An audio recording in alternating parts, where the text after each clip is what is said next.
नाजरीन को स्मिता पाटिल की फनकाराना सलाहियतें फिल्म अर्थ में भी देखने को मिली, जिसे मशहूर हिदायतकार महेश भट्ट ने 1982 ईस्वी में नाजरीन के लिए सिनेमा के पर्दे पर पेश किया था। शादीशुदा मर्द की जिंदगी में आने वाली दूसरी औरत के किरदार के लिए स्मिता पाटिल को बेस्ट सपोर्टिंग एक्ट्रेस के इनाम के लिए भी नामजद किया गया था। इस फिल्म में उनके मुकाबिल शाबाना आजमी ने काम किया था। फिल्म के दीगर सितारों में राज किरण, कुलभूषण खरबंदा, रोहिणी हट्टांगिनी, दीना पाठक, ओम शिवपुरी, गुलशन ग्रोवर वगैरह शामिल थे। उसी ज़माने में कमर्शियल फिल्में तख्लीक करने वाले राज खोसला, रमेश सिप्पी और बी.आर. चोपड़ा वगैरह ने स्मिता पाटिल की बेहतरीन अदाकाराना सलाहियतों का इतराफ़ करते हुए उन्हें अपनी फिल्मों में कई किरदार अदा करने के मौके दिए। कमर्शियल फिल्में करने के साथ साथ उनके मद्दाहों की फहरिस्त में भी इजाफा हुआ। स्मिता पाटिल ने कमर्शियल फिल्मों में ग्लैमरस किरदार भी खूब निभाए, जैसे 1982 ईस्वी में रिलीज़ होने वाली हिदायतकार रमेश सिप्पी की फिल्म शक्ति और अमिताभ बच्चन के साथ 1982 ईस्वी में ही रिलीज़ हुई हिदायतकार प्रकाश मेहरा की फिल्म नमक हलाल वगैरह। इस तरह उन्होंने साबित किया कि वो संजीदा फिल्मों के साथ साथ मसाला फिल्मों में भी अदाकारी करने की सलाहियत रखती हैं। हालांकि उनकी बहन मान्या पाटिल ने कहा था कि स्मिता पाटिल के लिए कभी भी बड़े बजट की फिल्मों में काम करना आसान नहीं रहा। फिल्म नमक हलाल के एक गीत में अदाकार अमिताभ बच्चन के साथ रेन डांस करने के बाद वो फूट फूट कर रोई थीं, क्योंकि उन्हें लगा कि वो सही काम नहीं कर रही हैं। स्मिता पाटिल और मशहूर अदाकार राज बब्बर ने बहुत सी कमर्शियल फिल्मों में एक साथ मरकजी किरदार अदा किए, जिनमें 1981 ईस्वी में रिलीज हुई हिदायतकार निखिल सैनी की फिल्म तजुर्बा, 1982 ईस्वी में रिलीज हुई हिदायतकार शिशिर मिश्रा की फिल्म भीगी पलकें, 1984 ईस्वी में रिलीज हुई हिदायतकार रवि चोपड़ा की फिल्म आज की आवाज़, 1984 ईस्वी में रिलीज हुई हिदायतकार दुराई की फिल्म पेट प्यार और पाप, 1984 ईस्वी में हिदायतकार के प्रसाद की फिल्म कानून मेरी मुट्ठी में, 1984 ईस्वी में अदाकार देवानंद की हिदायत में बनने वाली फिल्म आनंद और आनंद, 1984 ईस्वी में रिलीज हुई हिदायतकार रविकांत नागाइच की फिल्म शपथ, 1984 ईस्वी में रिलीज हुई हिदायतकार बी.आर. इशारा की फिल्म हम दो हमारे दो, 1985 ईस्वी में फिल्मी पर्दे पर पेश की गई हिदायतकार रवि टंडन की फिल्म जवाब, 1985 ईस्वी में हिदायतकार चंदू वोहरा की फिल्म मेरा घर मेरे बच्चे, 1986 ईस्वी में रिलीज होने वाली हिदायतकार कृष्णकांत की फिल्म तीसरा किनारा, 1986 ईस्वी में रिलीज होने वाली हिदायतकार राजेश सेठी की फिल्म अंगारे, 1986 ईस्वी में रिलीज हुई हिदायतकार रवि चोपड़ा की फिल्म दहलीज, 1987 ईस्वी में पेश की गई हिदायतकार राजकुमार कोहली की फिल्म इंसानियत के दुश्मन, 1987 ईस्वी में रिलीज हुई हिदायतकार केतन मेहता की फिल्म मिर्च मसाला, 1987 ईस्वी में रिलीज हुई हिदायतकार बी.आर. चोपड़ा की फिल्म अवाम और 1988 ईस्वी में रिलीज होने वाली हिदायतकार रविंद्र पीपट की फिल्म वारिस वगैरह के नाम शामिल हैं। और इन फिल्मों को करने के दौरान ही स्मिता पाटिल और राज बब्बर एक दूसरे के इश्क में गिरफ्तार भी हो गए थे। मशहूर अदाकार, फिल्मसाज और हिदायतकार सुनील दत्त ने कैंसर के मौजू पर फिल्म दर्द का रिश्ता 1982 ईस्वी में फिल्म शायकीन के लिए पेश की, जिसमें सुनील दत्त और स्मिता पाटिल मरकजी किरदारों में थे और ये फिल्म बॉक्स ऑफिस पर ज़बरदस्त कामयाब साबित हुई। इस फिल्म के अलावा स्मिता पाटिल ने सुनील दत्त के साथ 1982 ईस्वी में ही राजकुमार कोहली के डायरेक्शन में बनने वाली फिल्म बदले की आग में भी काम किया था। हिदायतकार सी.वी. श्रीधर ने पहली बार स्मिता पाटिल और अदाकार राजेश खन्ना के मरकजी किरदारों में फिल्म दिल नादान 1982 ईस्वी में पेश की, जो बॉक्स ऑफिस पर बहुत कामयाब फिल्म साबित हुई।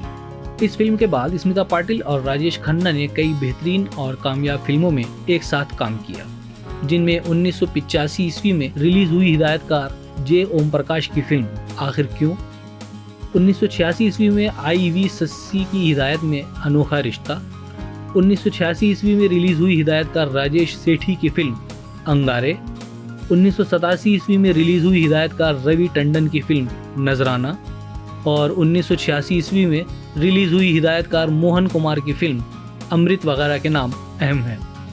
देखो आलोक, कह देने से दर्द खत्म नहीं हो जाता, लेकिन जब उसका फैलाव एक दिल से दूसरे दिल तक हो फिल्म जाता आखिर है। क्यों के रिलीज के बाद स्मिता पाटिल और राजेश खन्ना की जोड़ी शोहरत की बुलंदियों पर थी। इस फिल्म के दो गीत दुश्मन न करे दोस्त ने वो काम किया है और एक अंधेरा लाख सितारे आवाम में बहुत मकबूल हुए और अक्सर रेडियो पर भी सुने जाते थे। इनमें से हर फिल्म अपने आप में मुख्तलिफ थी, जो समाज में फैले मुख्तलिफ मसाइल को जहन में रखकर बनाई गई थी। राजेश खन्ना और स्मिता पाटिल की जोड़ी में बनने वाली फिल्मों को आवाम ने बहुत पसंद किया। हिदायतकार मोहन कुमार की फिल्म अमृत, जो 1986 ईस्वी में नाजरीन के लिए हिंदुस्तान के मुख्तलिफ सिनेमा घरों में नुमाइश के लिए पेश की गई थी, ये फिल्म उस बरस की सबसे ज़्यादा कमाई करने वाली फिल्मों में 5वें नंबर पर थी। कमर्शियल फिल्में करने के साथ साथ स्मिता पाटिल ने कभी भी अपना रिश्ता आर्ट फिल्मों से नहीं तोड़ा। उनकी सबसे अजीम और इत्तेफाक से आखिरी फिल्म मिर्च मसाला 1987 ईस्वी में तब रिलीज़ हुई जब उनका इंतकाल हो चुका था। इस फिल्म में मसाला बनाने वाले एक कारखाने में काम करने वाली स्मिता पाटिल के बेखौफ औरत के किरदार को आवाम ने बहुत पसंद किया था, जो एक अय्याश अफसर के खिलाफ जंग करने के लिए खड़ी हो जाती है और बहुत बहादुरी के साथ उसका मुकाबला करती है।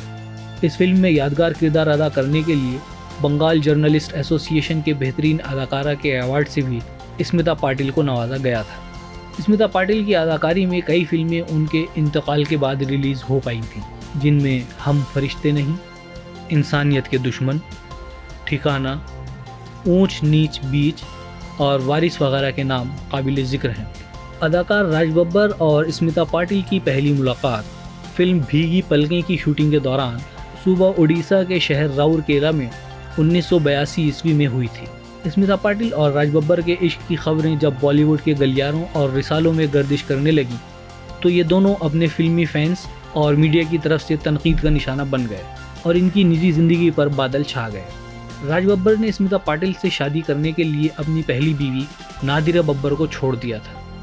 उनके बेटे प्रतीक बब्बर का जन्म 28 नवंबर 1986 ईस्वी को हुआ था, जिसके महज चंद रोज़ बाद ही 13 दिसंबर 1986 ईस्वी को स्मिता पाटिल का इंतकाल हो गया।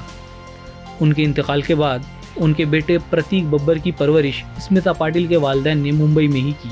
मशहूर शायर कैफी आज़मी ने स्मिता पाटिल के इंतकाल के बाद एक चैरिटी फंक्शन में कहा था कि स्मिता पाटिल मरी नहीं है, उसका बेटा अभी भी हमारे दरमियान मौजूद है। फिल्मसाज और हिदायतकार महेश भट्ट ने एक बार कहा था, स्मिता पाटिल की शख्सियत के साथ शुरू से ही कुछ खास था। जब मैंने फिल्म अर्थ बनाने का फैसला किया तो मैं उसे 2 पावरफुल अदाकाराओं के साथ बनाना चाहता था, एक औरत बतौर बीवी और दूसरी बतौर दूसरी औरत। गुज़िश्ता ज़माने को याद करते हुए मैं फ़ख्र से ये कह सकता हूँ कि शबाना आज़मी के साथ स्मिता पाटिल ने फिल्म अर्थ को वैसा बनाया जैसा उसे बनना चाहिए था। स्मिता पाटिल हिंदी सिनेमा की शायद सबसे कामयाब अदाकारा थीं। उनके अदा किए हुए मुख्तलिफ किरदार एक तहरीक थे और लाखों ख़वातीन की ज़िंदगियों को छूते थे। उनको मोहब्बत की समझ थी। उनकी अदाकारी में बहुत खुलूस और गर्मजोशी नज़र आती थी। स्मिता पाटिल अपने काम और अपनी सोच को लेकर बहुत आज़ाद ख्यालात रखती थी। हिंदी सिनेमा के 100 बरस मुकम्मल होने पर इंडिया पोस्टल डिपार्टमेंट ने स्मिता पाटिल के एजाज़ में एक डाक टिकट 3 मई 2013 ईस्वी को यादगार के तौर पर जारी किया था। स्मिता पाटिल के वालिद शिवाजी राव गिरधर पाटिल ने 1996 ईस्वी में स्मिता पाटिल चैरिटेबल ट्रस्ट का आगाज़ किया था, जिसका मकसद शहर के दूर दराज के देही इलाकों में लड़के लड़कियों को तालीम फराहम कराना है। उसी बरस सूबा महाराष्ट्र के शहर धुले में स्मिता पाटिल पब्लिक स्कूल के नाम से एक स्कूल भी शुरू किया गया।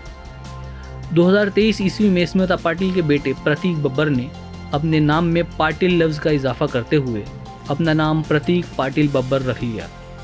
उसका ख्याल है कि जब उसका नाम किसी फिल्मी पर्दे पर या कहीं और भी आए तो ये उसके लिए, आवाम के लिए, फिल्म शायकीन के लिए स्मिता पाटिल की गैर मामूली और काबिल ज़िक्र मीरास हो और उनकी शान और अज़मत की याद दहानी हो।